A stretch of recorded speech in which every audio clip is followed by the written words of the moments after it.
Assalamualaikum Pak Heri. Waalaikumsalam warahmatullahi wabarakatuh. Sudah sehat Pak? Alhamdulillah sehat Pak. Bagaimana dengan Pak Heru? Baik-baik alhamdulillah. Saya selalu dalam keadaan baik dan terus bergerak. Alhamdulillah. Iya, saya dengar hari ini panjenengan mau mengadakan kegiatan. Iya Pak, betul sekali. Pada kegiatan hari ini saya akan melakukan praktek kucing Pak Heru. Praktek kucing, baik. Oke. Apa yang Pak Heri ketahui tentang kucing ini Pak? Kucing ini sebetulnya dalam kegiatan nanti kucing ini setidaknya seorang coach itu harus memiliki 3 keterampilan Pak. Iya, 3 keterampilan. Oke. Itu apa Pak yang jenengan ketahui? Keterampilan yang pertama yaitu seorang coach harus memiliki keterampilan presence. Kehadiran Bapak. Kehadiran penuh. Yang kedua, oke, harus bisa menjadi pendengar yang aktif. Nah, pendengar yang aktif. Telinga kita 2, mulut 1. Terus keterampilan yang ketiga, seorang coach itu harus bisa mengajukan pertanyaan yang berbobot. Pertanyaan yang berbobot. Nah, ini dari pertanyaan berbobot itu nanti akan ada jawaban yang berbobot. Iya, betul. Baik. Berarti seperti yang Pak Bayan ketahui ada 3 kompetensi inti kucing, Pak. Iya, presence harus penuhnya, mendengar aktif dan mengajukan pertanyaan yang berbobot. Baik, Pak Bayan. Dari 3 ini, Pak, jenengan itu hari ini ingin melakukan apa? Yang mana? Apa gimana? Oh, itu. Pada praktek hari ini sebenarnya saya ingin menampilkan yang ketiga-tiganya Pak. Tapi saya akan fokus untuk mengasah dalam mengembangkan keterampilan menjadi pendengar yang aktif Pak. Pendengar aktif, baik. Berarti kompetensi ini yang kedua tadi Pak ya? Iya, saya pakai yang kedua. Berarti jenengan akan ingin fokus ke kompetensi yang kedua ya? Iya. Bukan berarti yang lain tidak penting, bukan ya? Itu ya memang yang perlu saya kembangkan kompetensi kedua. Baik, bagus sekali. Saya ikut senang nih menyaksikan ini. Terus menurut Pak Bahiri ini, adakah kriteria atau indikator atau tanda-tanda keberhasilan seseorang coach seperti jenengan ini berhasil tidaknya? Apakah ada kriteria ukurannya? Maksudnya untuk mencapai keterampilan mendengarkan aktif ini Pak? Betul, indikatornya. Saya harapkan nanti saya itu bisa mendengarkan dengan sepenuh hati apa yang disampaikan oleh coach. Baik, sehingga coachnya itu nanti merasa nyaman ketika berbicara dengan saya Pak. Indikator yang pertama. Yang kedua, saya itu akan melatih bagaimana sih cara merespon cerita yang disampaikan oleh coach, baik dengan sapaan yang hangat, respon-respon yang kata-kata yang dianggaplah dia itu sedang didengarkan dengan baik secara, kemudian juga dengan bahasa tubuh, sehingga ya itu tadi komunikasi nanti enak gitu Pak. Iya. Itu yang kedua Pak ya. Tapi apa dulu Pak? Yang pertama adalah mendengarkan dengan sebaik hati apa yang disampaikan oleh coaching, kemudian merespon cerita yang disampaikan coaching dengan bahasa tubuh dan sapaan-sapaan hangat. Oke, 2 itu. 2 cukup Pak ya? Ya cukup. Ya, berarti kalau nanti Pak Heri berhasil melaksanakan 2 ini dan tampak dalam proses itu tampak muncul, berarti bisa dikatakan Pak Heri berhasil ya? Asalkan sudah bisa 2 tadi itu, berarti berhasil. Tapi kalau baru muncul satunya mungkin kelupaan atau belum muncul, berarti ya nanti akan perlu belajar lagi kompetensi menjadi pendengar yang aktif. Baik Pak Heri, saya ingin membantu jenengan untuk membantu mengobservasi apakah jenengan bisa mencapai target yang jenengan tetapkan sendiri tadi itu, 2 indikator sebagai pendengar aktif atau tidak. Nah, saya akan mencoba mencatat di sini. Untuk itu silahkan. Sekali lagi kita sepakat ya, rubriknya adalah tadi fokus ke pendengar aktif dengan 2 indikator. Nah, siap untuk dilaksanakan. Mohon bantuannya kita capai. Baik, siap Pak, kita saling bantu dan bisa kita segera mulai. Terima kasih Pak Heri. Siap Pak Heri.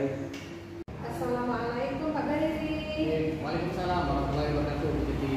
Pak Bahiri santai? Iya, kebetulan sudah selesai semua aktivitas saya dan ada perlu apa? Gini Pak, ini saya mau cerita ya, lebih bahasa halusnya curhat-curhatan gitu loh Pak. Kalau memang Pak Bahiri ada waktu. Iya, dengan senang hati saya akan mendengarkan apa yang ada apa ini. Kebetulan saya kan ngajar kelas 5 Pak ya. Kebetulan siswa saya itu ada yang semangat belajarnya itu menurun Pak. Sebelumnya tidak terjadi? Sebelumnya tidak, sekarang ini sangat mengganggu sekali kalau sudah semangat belajarnya itu sudah turun, mulai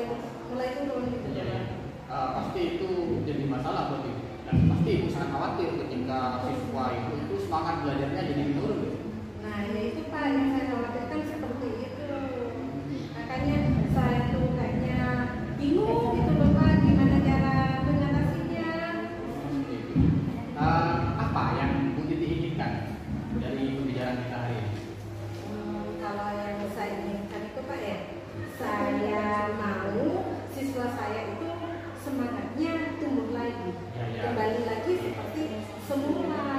Penting mendidikan siswa tadi yang semangatnya sudah menurun itu kembali bersemangat lagi begitu. Iya Pak, kayak gitu Pak. Iya. Apa yang sudah Ibu Titi lakukan kepada anak ini?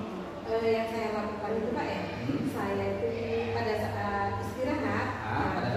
Iya, pada saat istirahat saya itu mengajak siswa saya itu berbincang-bincang secara sebagai teman gitu, biar tidak merasa anak itu saya nego, apa istilahnya itu Pak? Iya. Tidak merasa dianggap dia itu melakukan kesalahan. Iya, seperti itu. Jadi saya berbincang-bincang seperti itu, berbincang santai gitu Pak. Dari kegiatan Ibu memanggil anak itu kemudian berbincang-bincang santai, bagaimana seperti seorang teman lah gitu ya. Informasi apa yang Ibu Titi dapatkan dari anak? Ternyata anak itu Pak ya, kan ibunya bukan bapaknya tidak ada, jadi ibunya yang bekerja. Kalau pagi itu sering nggak sarapan Pak. Berarti anak ini dibesarkan hanya oleh seorang ibu. Iya, sama ibunya. Jadi kalau pagi itu ibunya itu masih belum menyiapkan sarapan untuk anaknya Pak. Jadi anaknya tidak sehat gitu. Jadi karena anak ini tidak sarapan, mungkin dia lemes atau apa sampai sekolah sehingga semangat belajarnya itu turun gitu. Iya Pak.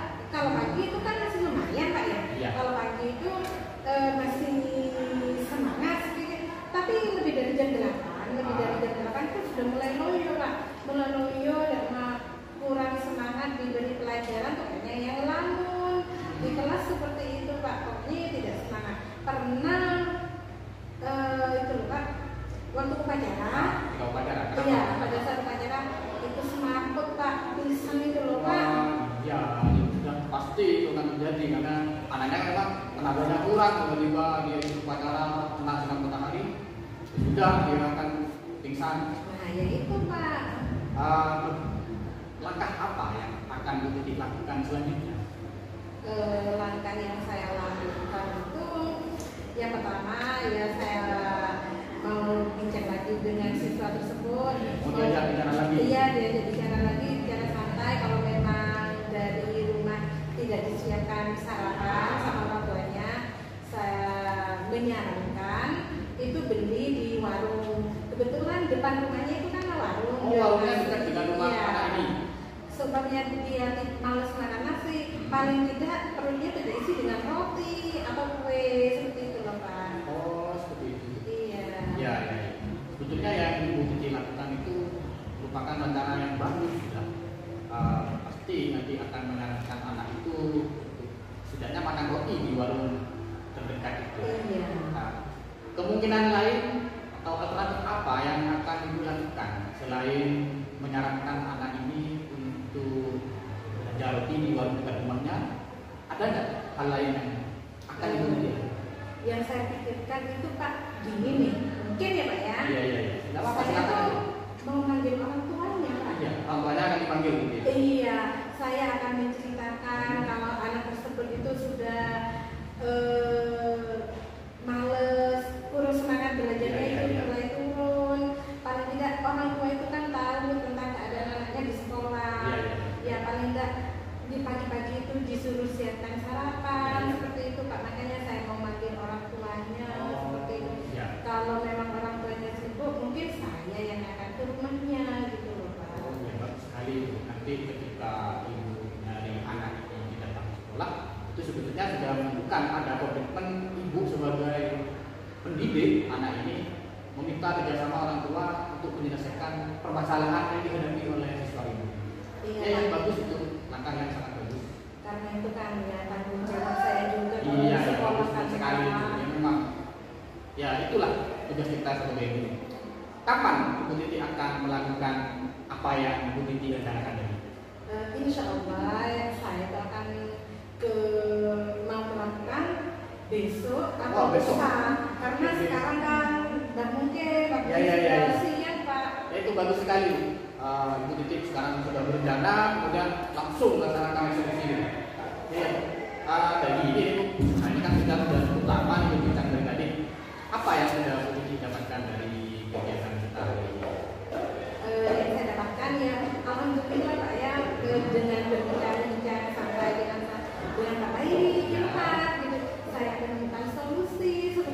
Pak dengan masalah yang saya hadapi yang selama ini jadi beban ke saya gitu loh Pak. Sebetulnya tadi dikatakan ya, yang menemukan apa yang dilakukan bukan saya, tapi itu sendiri tadi. Iya, mungkin benar Ya. omong-omongan gitu Pak. Berarti kan tujuan awal tadi di sini itu sudah capai gitu ya. Iya. Oke, saya tunggu kabar baiknya Bu. Silakan direalisasikan dengan hal yang Ibu kemukakan tadi. Saya akan tunggu kabar baik dari Ibu. Siap Pak. Oke. Pasti nanti saya akan cerita kabar selanjutnya. Ada lagi? Sementara belum Pak, nanti pokoknya kita ketemu lagi kalau saya sudah ketemu dengan murid dan wali murid itu. Terima kasih Bu. Terima kasih Pak. Assalamualaikum. Waalaikumsalam warahmatullahi wabarakatuh. Sip. Baik, Pak Heri, alhamdulillah. Selamat dulu Pak. Oh, alhamdulillah. Siap. Bagaimana proses coaching yang sudah saya lakukan? Saya praktekkan barusan itu bagaimana menurut Pak Heri? Baik Pak Heri, alhamdulillah. Saya senang sekali dan bangga sekali. Wow. Saya mengikuti dari awal sampai akhir. Dari sebelum dengan salam sampai untuk salam, saya mengamati setiap every single detail-detailnya. Nah, untuk itu dalam melakukan pengamatan ini saya tetap merujuk pada indikator dan rubrik yang sudah kita sepakati di depan tadi Pak. Jadi saya tidak menilai dari perasaan atau asumsi tidak, tapi dari data dan fakta yang saya lihat, saya dengar dari Pak Bayu. Ini praktek saya barusan. Betul. Jadi saya nggak pakai asumsi ini, betul data. Baik, kita kembali ke rubrik yang pertama Pak ya.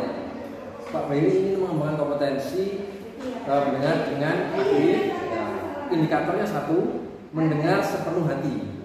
Ini baik.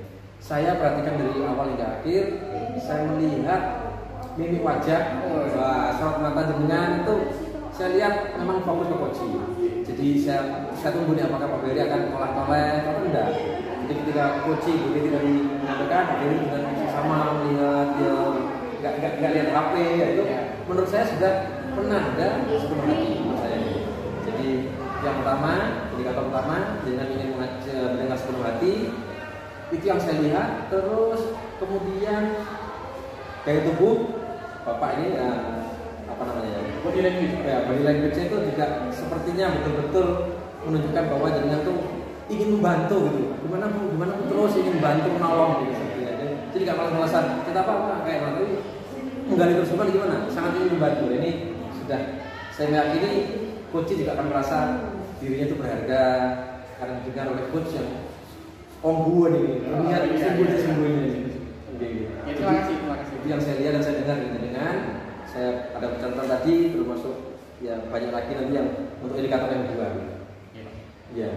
Jadi apakah Pak Beri merasakan hal yang sama sebagai yang melakukan? Iya, tadi saya sudah berusaha maksimal. Bagaimana cara saya untuk menjadi pendengar yang aktif? Saya berusaha semaksimal mungkin untuk mendengarkan cerita yang disampaikan oleh Bu Titi. Iya. Saya pun merasa yang sama dengan dirinya. Jadi yang melakukan dan saya melihat rasanya merasakan getaran yang sama. Jadi ada kesungguhan gitu. Baik Pak Beri, selanjutnya saya mengonfirmasi jenengan awal hingga akhir tadi berdasarkan merespon cerita dengan sapaan hangat dan bahasa tubuh yang antusias gitu, semangat. Nah ini saya boleh menilai dari data ini. Saya lihat tadi seperti ini, gaya tangan. Nah, ini ada catatan saya di sini. Gaya tangan. Jadi gaya tangan Pak Beri tadi sudah gimana Bu untuk menjelaskan tuh terbantu oleh tangan. Terus jadi nggak pasif. Ini contoh body language yang penuh semangat. Jadi merespon, betul merespon. Terus antusiasmenya saya dengar dari suara.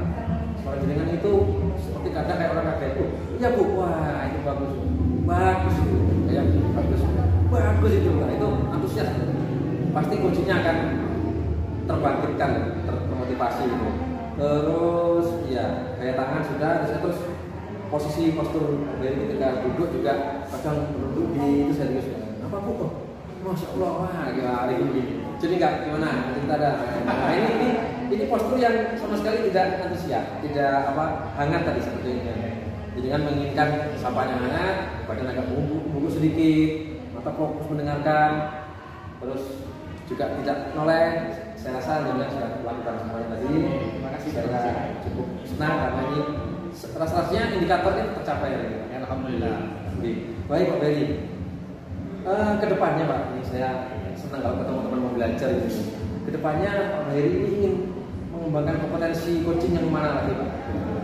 Untuk kedepannya saya ingin memperdalam lagi tentang kompetensi, yaitu mengajukan pertanyaan yang berbobot Pak. Oh betul. Setelah mendengar, nah mengajukan pertanyaan berbobot itu lahir dari kemampuan mendengar. Selain merespon itu nanti bagaimana saya harus mengajukan pertanyaan yang berbobot. Nah, tujuan saya itu agar nanti coach itu yaitu memiliki kemampuan untuk bisa menyelesaikan permasalahannya sendiri dengan dirangsang dengan pertanyaan-pertanyaan yang membuat si coach ini berpikir bagaimana sih dan apa yang harus saya lakukan untuk memecahkan permasalahan saya. Itu pertanyaan sakti Pak. Baik Pak Heri. Jadi kedepannya ingin mengembangkan kemampuan menyampaikan pertanyaan yang berbobot. Jadi kita akan ketemu lagi di kesempatan berikutnya. Akan kita susun rubriknya.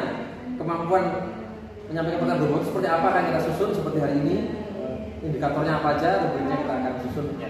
Nanti bersambung ke ini kemampuan inti coaching, kompetensi inti coaching yang kemampuan menyampaikan pertanyaan berbobot. Hari ini alhamdulillah Pak Heri menurut saya pengamat itu beliau sudah mencapai ketetapan rubrik tujuan yang beliau tetapkan sendiri dan hari ini menurut saya sebagai pengamat sudah tercapai semuanya. Baik Pak Heri selamat, saya banyak berterima kasih dengan beliau. Terima kasih, saya juga merasa terbantu ya dengan bantuan pengamatan dari Pak Heru. Setidaknya saya bisa lebih mengasah lagi kemampuan yang saya praktekkan tadi dan yang lain, yang keduanya. Terima kasih. Assalamualaikum. Waalaikumsalam.